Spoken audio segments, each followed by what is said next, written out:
The Sultan ordered everyone to stay indoors while his daughter went to the swimming baths. Now Aladdin, who had grown into a handsome young man, yeah, you're like, are you good? Are you listening? Yes, I am. Maybe he's not listening. Let's see if he's listening, and let's see what the page is right here. Okay. Long to see her face, which was difficult as the princess always wore a veil. I think that was it.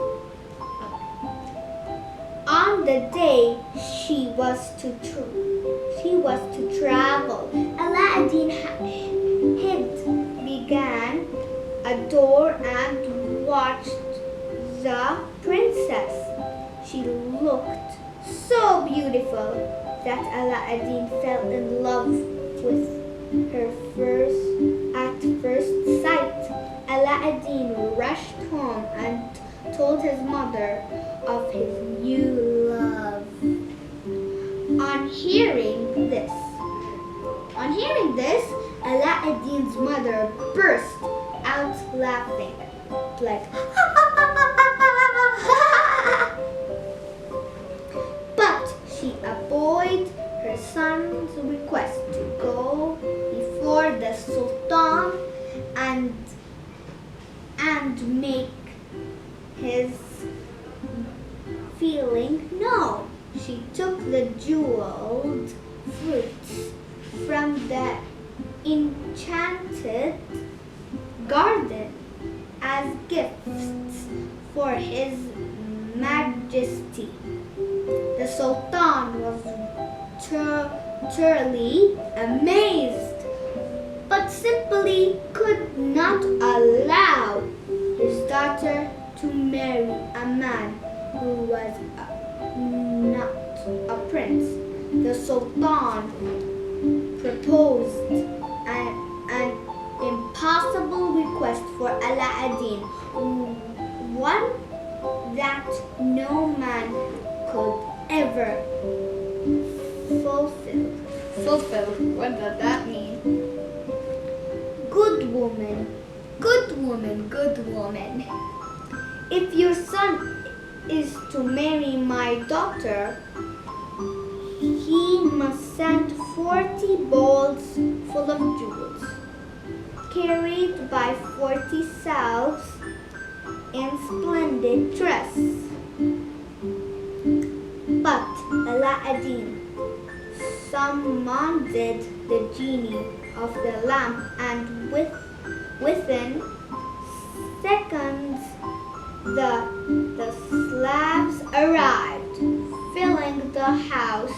Aladdin sent them to the palace, and they let before the Sultan as Aladdin's mother presented them. The Sultan, stunned and impressed, gasped, good woman, return and tell your son I await him with open arms." When Aladdin heard the news, he called the genie once again. I want a fine suit, a horse greater than the Sultan, and 20 salves to attend by. Okay, attend me, not by me. And my mother, it was no sooner said than done. Oh, have you ever seen anybody like 20 be like a king? Never. Me either. I just saw like maybe 5 people or 10 maybe in King's place. I have no idea what's gonna happen in this book now. 20 salves to attend me and my mother. It was no sooner said than done. Aladdin mounted his horse and passed through the streets. The salves scattering gold as they went. When the Sultan saw, like some other people, a long time ago, people didn't use cars or anything. They used to use horses, horse riding. They used to use horses except cars. Yeah. Saw, whoa, let's go to the correct page. This is the correct. Aladdin, he impressed him and led him to a feast where the wedding would take place that day. But Aladdin refused, exampling, I must build the princess a palace first. He left in haste, but no, not before the princess had caught a glimpse of her future husband. Luckily for her, she too fell in love at first sight. Oh, cute. The palace was finished the every next day with the help of the genie, of course. So the princess was impressed to Aladdin. Aladdin, I'm tired of saying his name. Aladdin. Don't tell me to say Aladdin. We're gonna kick him out. Boo, boo, boo, boo. And they exchanged their vows of marriage. As time went on, Aladdin was made captain of the Sultan's armies, and he won several battles. That's so cool. Several battles. That's amazing. For many years, Aladdin and the princess lived in peace and happiness. But far away, the evil magician remembered Aladdin. With his wicked powers, he discovered the boy had not perished in the cave years ago, but was in fact living in great wealth. He knew the boy could have achieved this only by using the lamp. Oh, when we can stop saying lamp and Aladdin? I just said it 1 billion times. Let's read the next page. Let's see how many more pages we're gonna. 2 more and we're done.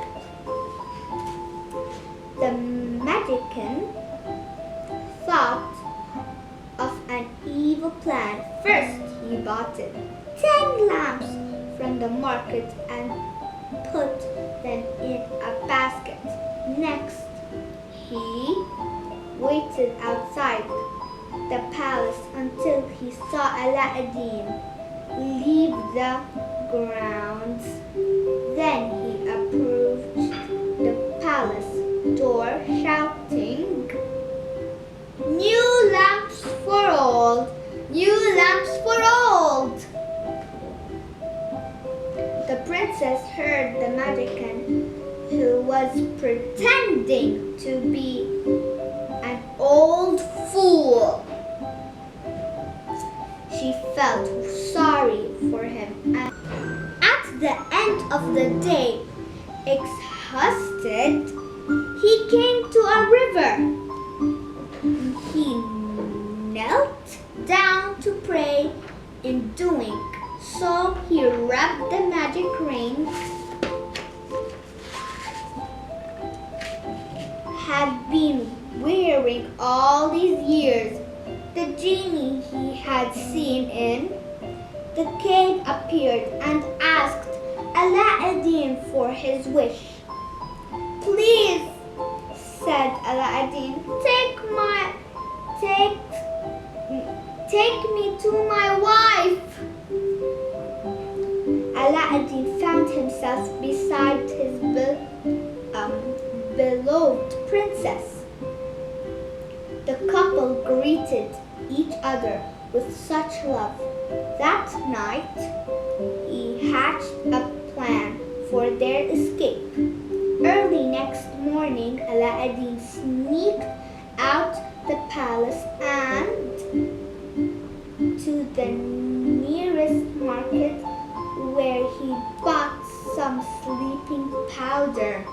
He returned through a side entrance where the princess met him. Next, the princess pretended to have a change of heart. The magician to share.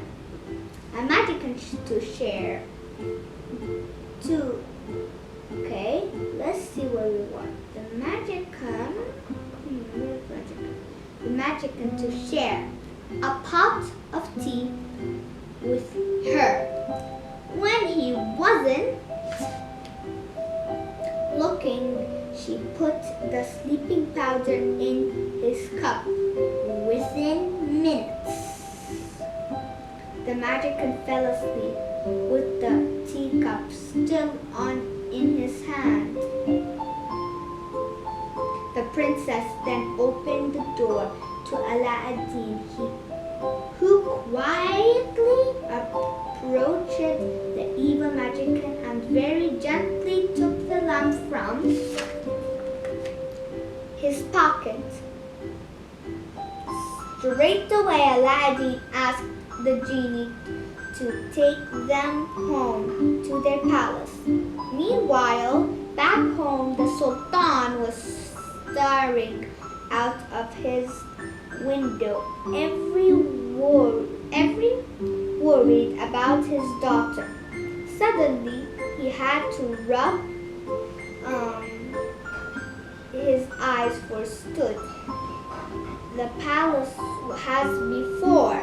From that day on, Aladdin and his wife lived in peace and happiness, never letting the lamp out of their sight. That's the end of Aladdin and the Magic Lamp. Mr. Teddy, have you enjoyed the story? Yes. Oh, he loved the story. What is your favorite part? My favorite part is about the magic lamp and the last part when they were happy ever after. Me too. The last one. This is our favorite part. Our favorite part is this one. This is our favorite part. Is that your favorite part? Yes. I hope you enjoyed this story. And remember to subscribe and give us a big thumbs up. And I hope you enjoyed this video. Bye, everybody.